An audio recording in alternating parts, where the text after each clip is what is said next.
Oi, turminhas! Hoje nós vamos dar início, então, à nossa apostila 4 de ciências, né? Nós vamos dar início aí no capítulo 14, onde nós vamos falar um pouquinho de um assunto bem diferente do que nós vimos até agora nas 3 primeiras apostilas.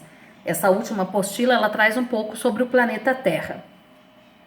Bom, o que nós conhecemos realmente sobre o nosso planeta? Nessa ilustração aí, ela foi elaborada com imagens aí fornecidas por satélites, né, da NASA. Hoje em dia, nós temos aí equipamentos super modernos e capazes aí de fazerem transmissões ao vivo do espaço. Mas nem sempre foi assim, né? Antigamente, as pessoas,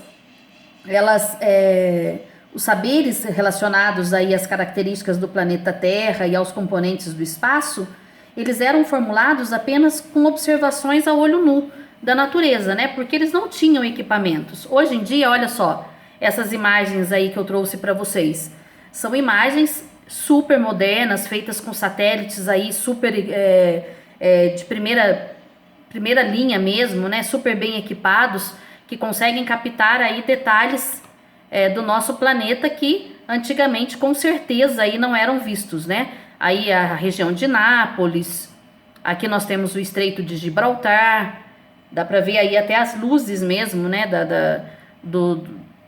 Vistas aí do espaço. Aqui a primeira imagem é o Nordeste brasileiro visto lá do espaço, uma imagem lindíssima. Aí na segunda imagem a Aurora Boreal. Então hoje nós conseguimos ter essas imagens graças a esses equipamentos, mas sem dúvida nenhuma na antiguidade eles tinham que se basear somente ao que eles viam a olho nu. Aqui tem um vídeo que mostra um pouquinho sobre como surgiu o nosso planeta, tá? Eu vou deixar para vocês, depois vocês assistem. Como vemos a Terra? A primeira foto da Terra vista do espaço, ela foi feita por um foguete. Hoje, fotografias e vídeos feitos por equipamentos localizados no espaço mostram que a Terra ela tem um formato aproximadamente esférico, né? Isso aí foi um debate por muito tempo, se a Terra era quadrada, se ela era redonda, se ela era esférica. No entanto, por estarmos localizados na superfície do planeta, a linha do horizonte nos dá a impressão de que ela é plana. Então, como descobriram que a Terra tem a forma esférica antes das fotografias tiradas do espaço? Parece meio maluco a gente pensar assim, né? Bom, nesse capítulo nós vamos aprender então sobre os diferentes momentos em que questões como essa foram levantadas, como foi comprovada a esfericidade da Terra e quais foram os métodos utilizados nesses processos do fazer científico. A Terra vista do espaço. Em 1957, a antiga União Soviética lançou no espaço um satélite chamado Sputnik 1. Ele foi o primeiro satélite artificial lançado no espaço. Pensa bem, gente, em 1957. O satélite ele entrou em órbita ao redor da Terra a aproximadamente 577 quilômetros acima da superfície terrestre. A missão era emitir um sinal de rádio que poderia ser acompanhado da Terra por 22 dias. Esse era o tempo de duração da bateria do satélite, para vocês terem ideia. O acompanhamento desse sinal permitiu identificar mudanças na órbita do satélite e, com base nesses dados, foi possível então conhecer melhor as camadas mais altas da atmosfera terrestre, estudadas por nós até hoje, né? Atualmente, cerca de 150 mil objetos artificiais orbitam a Terra. Desses objetos, quase 3 mil são satélites artificiais, sendo que apenas um pouco mais da metade deles se encontra em funcionamento. Existem também milhares de objetos que compõem o lixo espacial, satélites que não funcionam mais, partes de foguetes espaciais que carregavam combustível e objetos tão pequenos que não podem ser rastreados.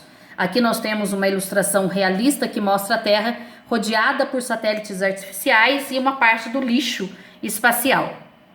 Aqui uma imagem do Sputnik, né? Ele fazia parte de um programa soviético com o mesmo nome que tinha por objetivo estudar a capacidade de lançar cargas ao espaço e os efeitos do espaço sobre os seres vivos. O primeiro satélite do programa, como eu disse, foi lançado em 1957.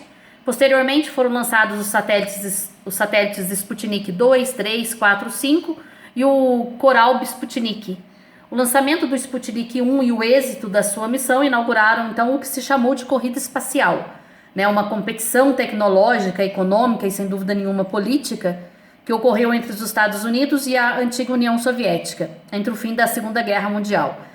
Quem dominasse aí, né, gente, essa capacidade aí de dominar o espaço, sem dúvida nenhuma, se sobressairia aí entre os países, né? Esse período ficou conhecido, como vocês já devem ter estudado em história, como Guerra Fria. Aqui uma imagem real do Sputnik. Esse vídeo mostra um pouquinho sobre o lixo espacial, é muito interessante. O link tá lá no nosso roteiro, assistam que vale a pena, tá? Onde começa o espaço? Aqui nós temos uma fotografia do planeta Terra, tirada durante a missão Apollo 17 da década de 1970. Nós sabemos que a Terra ela é envolvida por uma camada de ar chamada atmosfera, vocês já viram isso? Não existe um limite evidente marcando o fim da atmosfera e o início do espaço, tá? Na verdade, existe um tratado internacional que define que acima de 100 quilômetros de altitude, o ar que já quase não existe, né? Lá tem o início o espaço e que pode ser livremente explorado por qualquer nação. Esse tratado de 1967, assinado pelos países que fazem parte da ONU.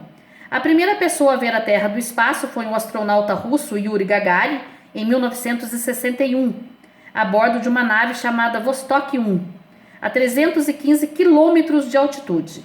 Ele se comunicou com os que estavam na Terra, dizendo: a Terra é azul, como é maravilhosa. Deve ter sido fascinante para ele ter visto isso, né? A primeira fotografia que mostrou o planeta Terra inteiro foi tirada em 1972 pelos astronautas da missão Apollo 17 dos Estados Unidos. A imagem foi feita da janela da nave, localizada aí a cerca de 29 mil quilômetros de altitude.